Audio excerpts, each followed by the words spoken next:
दोस्तों Indian railway कभी भी लोको पायलट की सीधी भर्ती नहीं करती है, यानी कि जब भी वो कैंडिडेट को सिलेक्ट करती है तो एज ए एएलपी के रूप में यानी असिस्टेंट लोको पायलट के रूप में सिलेक्ट करती है। क्योंकि ट्रेन को चलाने वाला जो मुख्य लोको पायलट यानी कि जो ट्रेन ड्राइवर होता है उसके ऊपर सफर के दरमियान जो हजारों यात्री यात्रा करते हैं उनको सुरक्षित यात्रा करवाना और उनको अपने गंतव्य स्थान पर पहुंचाने की एक जिम्मेदारी रहती है। हर इंसान के मन में एक ख्वाब रहता है कि मैं या फिर मेरे से रिलेटिव जो भी है, मेरे परिवार का कोई भी सदस्य वो कभी ना कभी इंडियन रेलवे के लोको पायलट जरूर बने और बनना भी चाहिए। क्योंकि इंडियन रेलवे में वैसे तो बहुत सी पोस्ट हैं, लेकिन कुछ पोस्ट ऐसी है जो रेस्पेक्टेड है और हर किसी की नज़र में एक अच्छी पोस्ट भी है, जैसे लोको पायलट है, गार्ड है, टीटी है, टीसी है। इन सब में से आज हम बात करेंगे लोको पायलट की कि किस प्रकार आप इंडियन रेलवे में लोको पायलट बन सकते हैं। इस वीडियो का मुख्य मकसद जो है वो है कि कई लोगों को पता ही नहीं होता है कि ट्रेन का ड्राइवर यानी कि जो लोको पायलट है वो कैसे बनना है, यानी क्या क्या उसके लिए क्वालिफिकेशन चाहिए, किस तरह के मेडिकल स्टैंडर्ड होते हैं या फिर क्या उसका प्रोसीजर होता है। तो इस तरह का अगर आप भी सपना देखते हो कि आप या फिर आपका रिलेटिव कोई लोको पायलट बने तो ये वीडियो आप लोगों के लिए बहुत ही उपयोगी साबित होने वाला है। तो चलिए शुरू करते हैं। तो सबसे पहली चीज होती है वो होती है क्वालिफिकेशन, यानी आप अगर पढ़े ही नहीं हो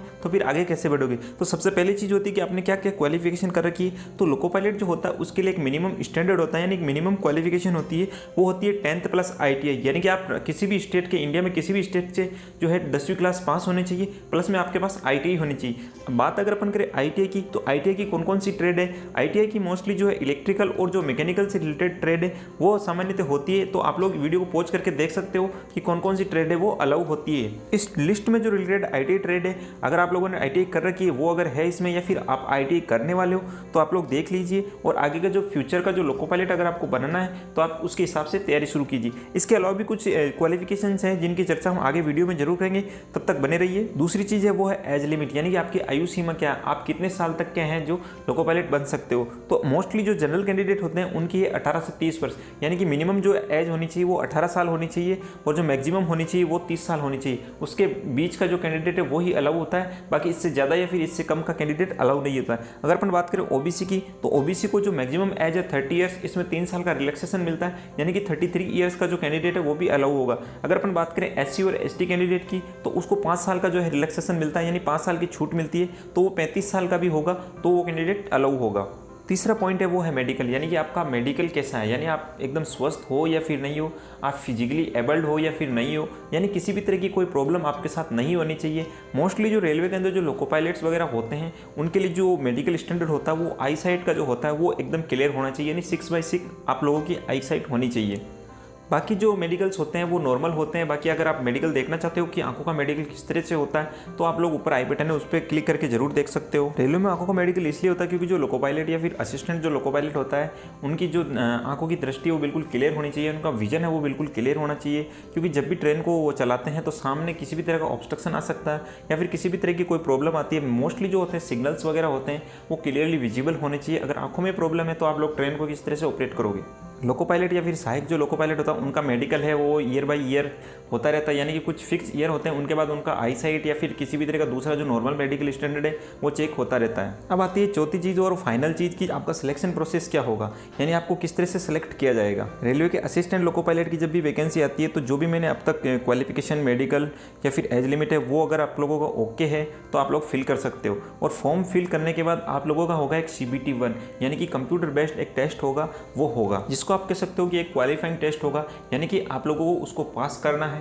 यानी कि जितने भी फॉर्म भरे जाएंगे उसमें से जितने उनका स्टैंडर्ड होगा उस स्टैंडर्ड के ऊपर जिनके नंबर आएंगे उनको सेलेक्ट किया जाएगा नेक्स्ट जो स्टेप होगा उसके लिए, और बाकी को है वो रिमूव कर देंगे या टर्मिनेट कर देंगे। CBT 1 की अगर थोड़ी बहुत डिटेल जानना चाहिए तो इसके अंदर नंबर ऑफ क्वेश्चंस जो होते हैं वो 75 होते हैं और आप लोगों के पास 1 आवर का टाइम रहता है, यानी 60 मिनट का टाइम रहता है, और 1/3 है वो नेगेटिव मार्किंग होती है। सिलेबस की अगर अपन बात करें तो इसके अंदर जो मैथ होती है वो रीजनिंग है, फिर जनरल साइंस है, जनरल अवेयरनेस है और करंट अफेयर्स भी होती है। दूसरा होता है CBT 2, यानी कि जो परीक्षा है उसका मुख्य पड़ाव CBT 2 होता है। CBT 2 को आप लोग कह सकते हो कि एक तरह का मेंस एग्जाम है और इसके 2 पार्ट होते हैं, पार्ट 1 और पार्ट 2, यानी पार्ट ए और पार्ट बी। तो पार्ट ए होता है वो टोटल नंबर ऑफ जो क्वेश्चंस होते हैं उसमें 100 होते हैं और 90 मिनट का आप लोगों के पास टाइम होता है, और वही 1/3 है वो नेगेटिव मार्किंग होती है। और इसके अंदर जो सब्जेक्ट है पहले CBT 1 में थे वही एजेटिक्स होते हैं, बट एक सब्जेक्ट को जो जनरल साइंस है उसको हटा के इसमें बेसिक साइंस है वो दे दी जाती है। अब पार्ट बी की अगर हम बात करें तो पार्ट बी के अंदर है जो जो टोटल नंबर ऑफ क्वेश्चन होते हैं वो 75 होते हैं और जो इसका टाइम होता है वो होता है 60 मिनट और आपको इसके अंदर 35% नंबर है वो लाने कंपलसरी होते हैं। अगर आप 35% नंबर इसमें नहीं लाते हो तो आप लोग क्वालिफाई नहीं होंगे। तीसरा जो टेस्ट होता है वो होता है CBT 3। CBT 3 के अंदर आप लोगों का साइको टेस्ट किया जाता है, यानी कि आप लोगों की मानसिक स्थिति अचानक किसी भी दुर्घटना के कारण या फिर किसी भी तरह की अचानक आपको एक्शन लेना हो तो आप लोग उसमें किस तरह रिएक्ट करते हो, तो उसी तरह के वहाँ पे पजल सिस्टम है या फिर जो साइकोलॉजिकल चीज़ें होती है वो आप लोगों से पूछी जाती है।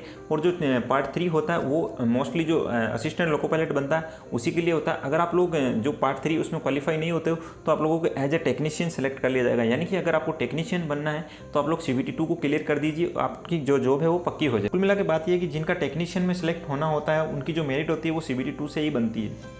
और असिस्टेंट लोको पायलट की आप लोगों को CBT 2 और CBT 3 जो साइको होता है वो सारे आप लोगों के टेस्ट है वो क्लियर होनी चाहिए, तभी आप है असिस्टेंट लोको पायलट की जो पोस्ट है वो प्राप्त कर सकते हो। इन द लास्ट हम बात करें जो क्वालिफिकेशन हम लोगों ने बात की थी, यानी 10th प्लस IT के अलावा कौन कौन से लोग हैं जो लोको पायलट है यानी जो असिस्टेंट लोको पायलट है उसका फॉर्म फिल कर सकते हैं।